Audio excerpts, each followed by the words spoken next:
At 11:42 p.m., inside a quiet police station interview room, a man named David Spencer sat across from a detective who had been studying him for nearly an hour. David had told the same story again and again, calm and certain. "It was just a job interview," he said. "A normal meeting with a young applicant named Rachel Lawson who answered an online listing." According to him, she arrived, they spoke briefly, and she left the building. But when the detective slowly slid a photograph across the table, David's expression changed in a way cameras never forget. Because Rachel Lawson did walk into that office that afternoon, and investigators now believed she never walked out. Before we dive deeper, let us know in the comments where you're watching from. We'd love to hear from you. And don't forget to hit that subscribe button so you never miss any of our upcoming videos. What began as a simple opportunity soon turned into a mystery that would trouble investigators for months. Rachel Lawson had answered a job listing that appeared ordinary, the kind thousands of Americans respond to every day while searching for a better opportunity. The interview was scheduled at a small office building where she was expected to meet the man behind the listing, David Spencer. According to David, the meeting lasted only a short time before Rachel left the building. Yet within hours, Rachel Lawson had vanished without a trace. No messages, no phone activity, no sign that she had gone anywhere at all. Investigators began asking questions that would slowly reshape the entire story. Who was really behind the interview Rachel Lawson attended that afternoon? What exactly happened inside that quiet office building when she met David Spencer? And why did detectives later begin to suspect that the meeting between Rachel Lawson and David Spencer may have been planned long before she ever walked through that door? As investigators dug deeper, they discovered that the truth behind a single email invitation could be far more troubling than anyone first imagined. Rachel Lawson was 28 years old when she moved into a small apartment on the edge of a new city, carrying little more than 2 suitcases, a laptop, and the quiet determination to rebuild her life. Friends described Rachel as practical, hardworking, and patient. She believed that if you kept showing up and doing the work, something good would eventually come your way. Like millions of Americans, she spent her mornings at the kitchen table with her laptop open, sending applications to companies that rarely replied. Some days she sent 10. Some days she sent 20. Most responses never came, and the few that did were short messages thanking her for her interest before explaining that another candidate had been selected. Weeks slowly passed this way. Rachel adjusted to the routine of checking job boards, revising her resume, and refreshing her email inbox far more often than she wanted to admit. Her savings were shrinking, and the pressure to find something stable was growing stronger each week. Friends encouraged her to stay hopeful, reminding her that the right opportunity often arrives when you least expect it. Rachel tried to believe that. Then one afternoon, while scanning through the usual collection of unanswered applications and automated responses, she noticed a message she hadn't seen before.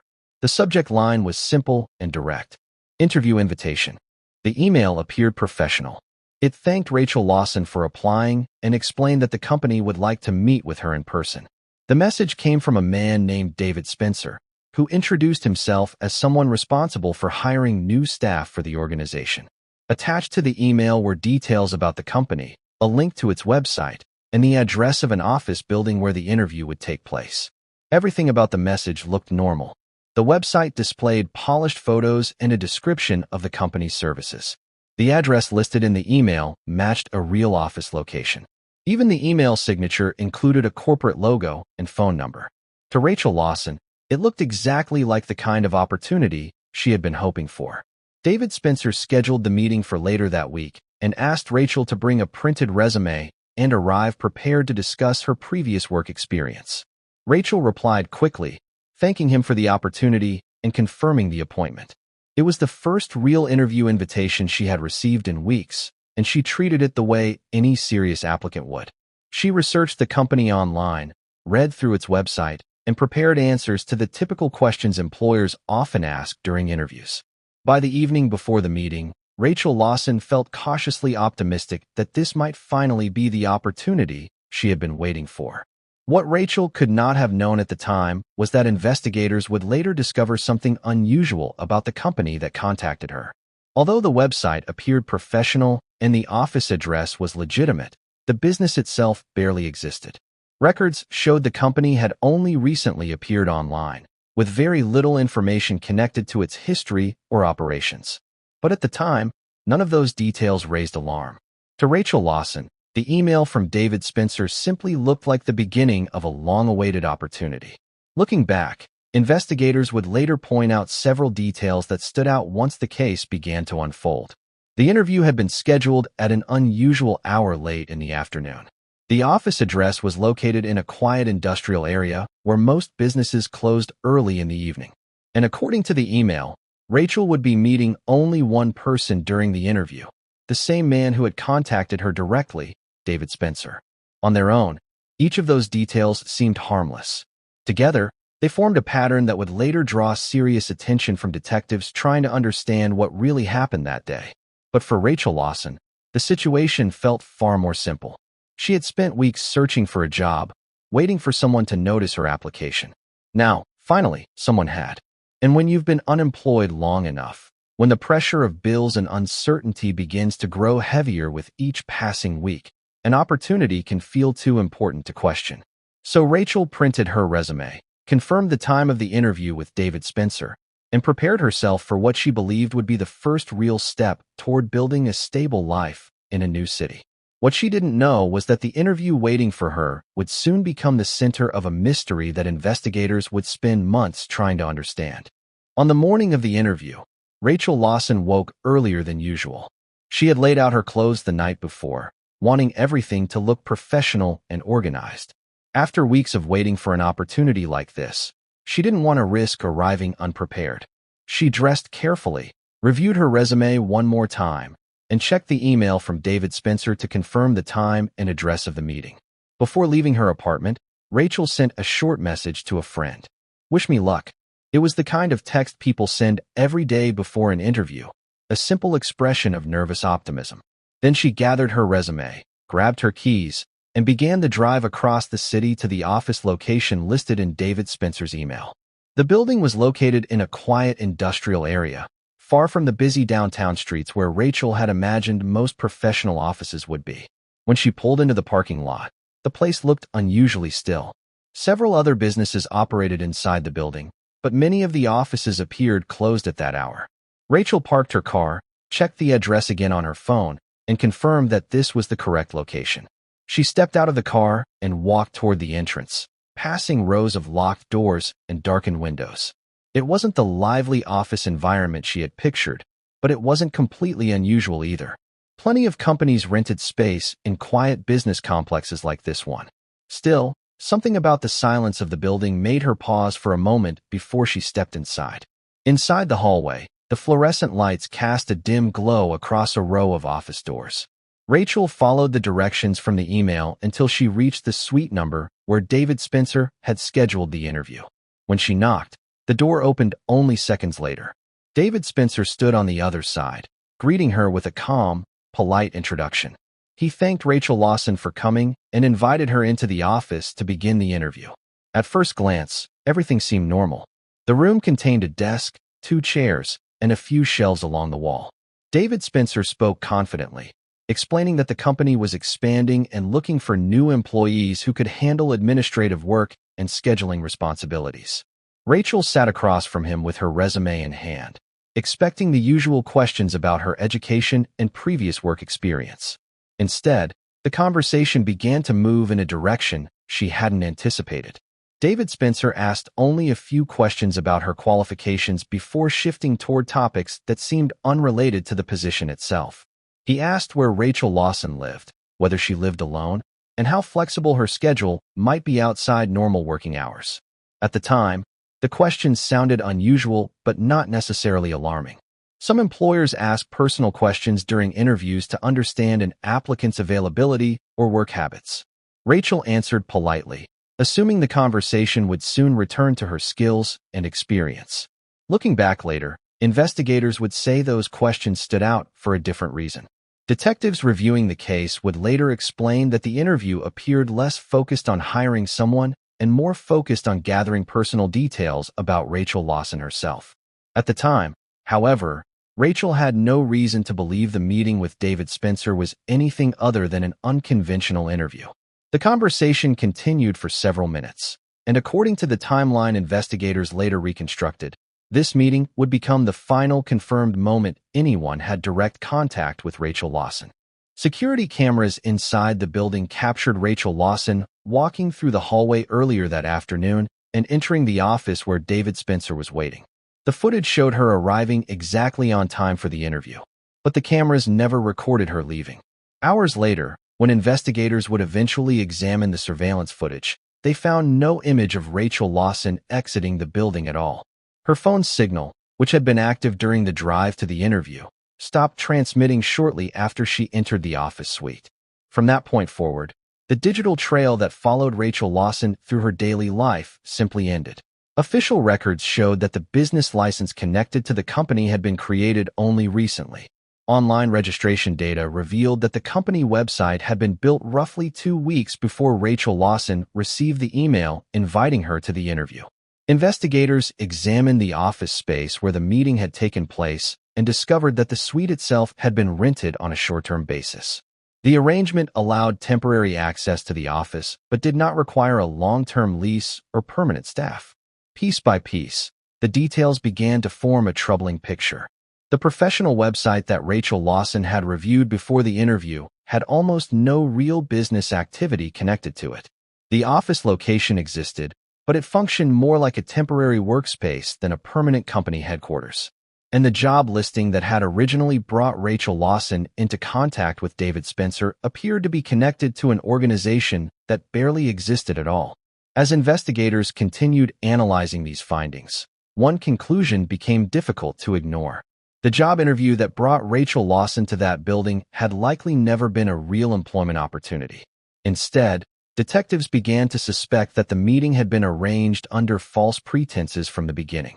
With Rachel Lawson still missing and David Spencer identified as the last confirmed person to see her, police asked him to come to the station for questioning.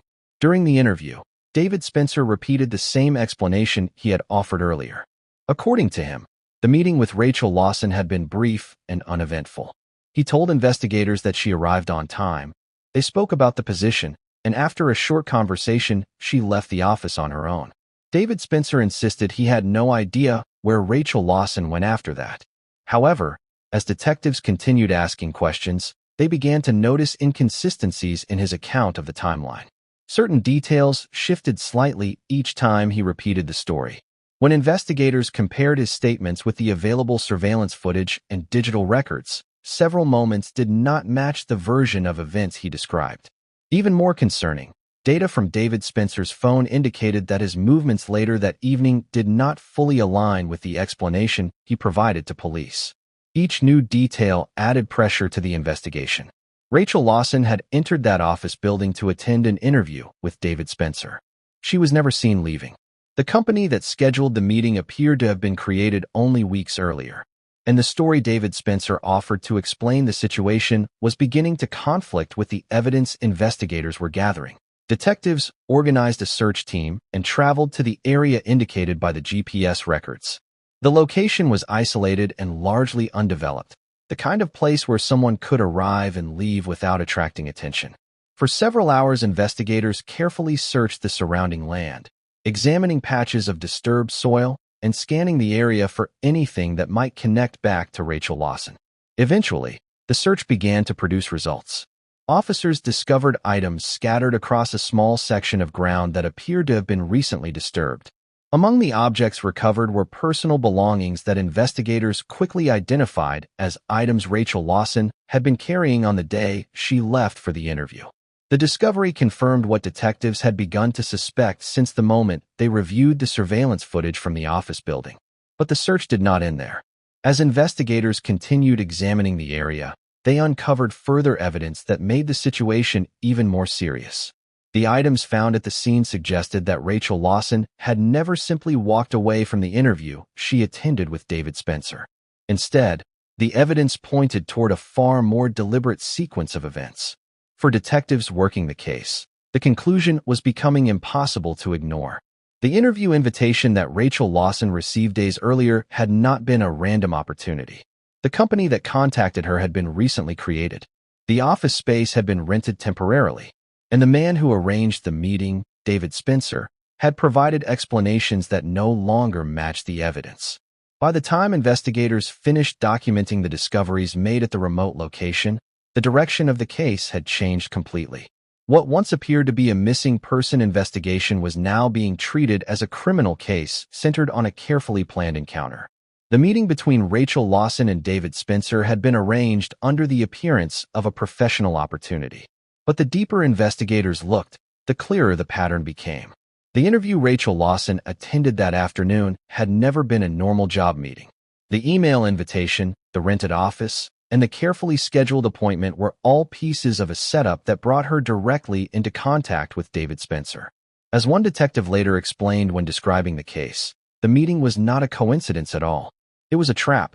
With the evidence recovered from the remote location and the inconsistencies in David Spencer's statements continuing to grow, police moved quickly. Investigators returned to the station and issued an arrest warrant. Officers located David Spencer and placed him into custody, bringing the man who had arranged the interview back into the same type of interrogation room where the investigation had first begun to unravel. The trial that followed brought months of investigation into a courtroom where every detail of the case would finally be examined in public. Prosecutors began by laying out the timeline investigators had carefully reconstructed. They explained how Rachel Lawson received an email invitation to interview with a company that appeared legitimate on the surface but had only recently come into existence. The prosecution described how David Spencer had created the business website, registered the company online, and rented temporary office space shortly before contacting Rachel Lawson. Step by step, they showed the jury how the entire arrangement had been built to appear like a normal professional opportunity. Witnesses testified about the surveillance footage that captured Rachel Lawson entering the office building on the day of the interview. Investigators explained how those same cameras never recorded her leaving. Digital analysts presented the GPS records from David Spencer's vehicle that placed him at the remote location investigators searched after Rachel Lawson disappeared. The personal belongings recovered there were introduced as evidence, linking the timeline of Rachel Lawson's final movements directly to David Spencer. As the trial continued, prosecutors revealed an even more disturbing pattern.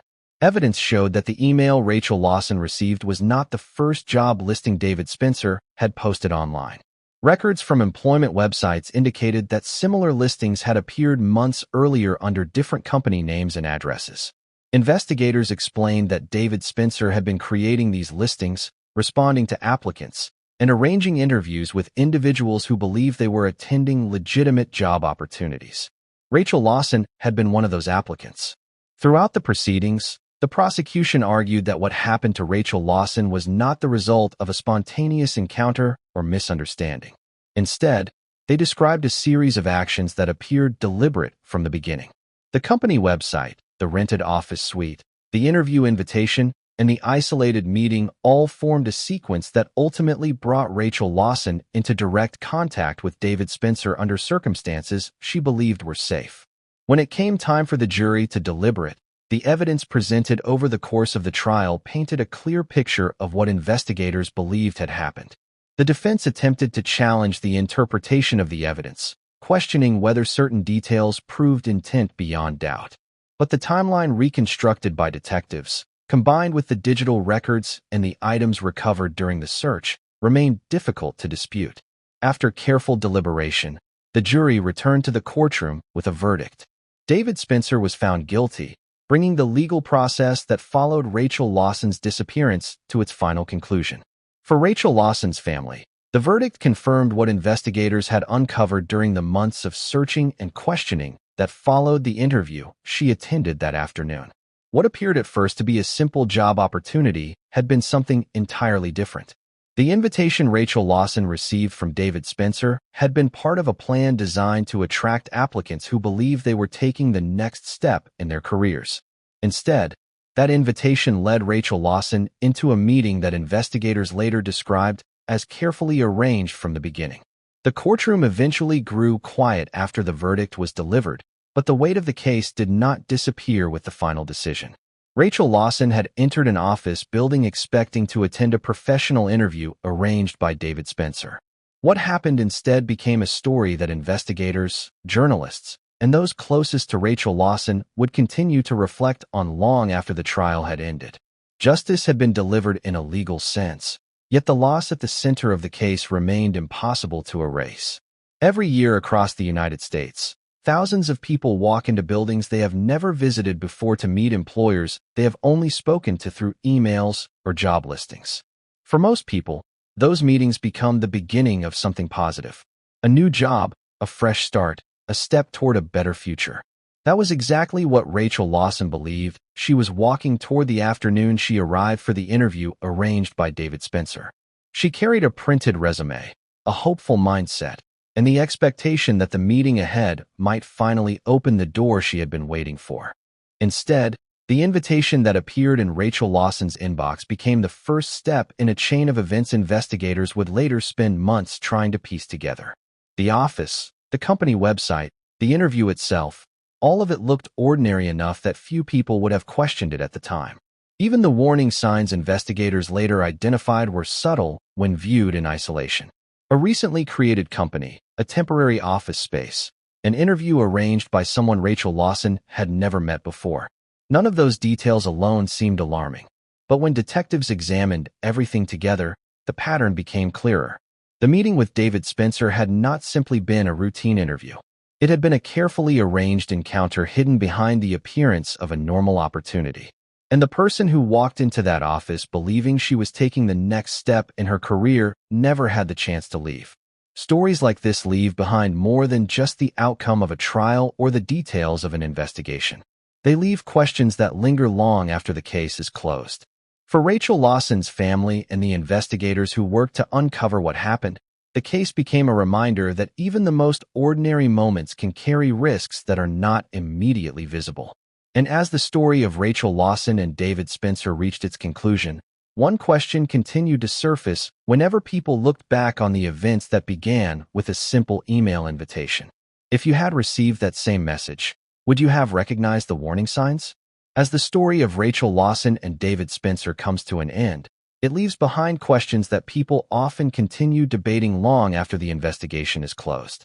When cases like this are examined later, many viewers begin noticing details that might have seemed ordinary at the time. The quiet office building, the recently created company, the email invitation that appeared so professional when Rachel Lawson first received it. Looking back now, each of those details carries a different weight once the full story becomes clear. So here's a question for you. What do you think was the biggest red flag in this story? Was it the location of the interview Rachel Lawson attended? Was it the company that David Spencer created shortly before contacting her? Or was it the unusual interview itself, where the questions seemed to focus less on qualifications and more on personal details? Share your thoughts in the comments and let us know what stood out most to you as the events surrounding Rachel Lawson and David Spencer unfolded. And if you found this case disturbing, the next story may leave you even more unsettled. In our next episode, we'll look at the case of a woman who vanished during what should have been a routine business trip, a disappearance that left investigators searching across multiple states for answers. If you want to hear more real stories like this one, stories where ordinary situations reveal unexpected truths, make sure to subscribe so you never miss the next investigation. Because sometimes the stories that seem the most familiar at the beginning are the ones that end with the most difficult questions.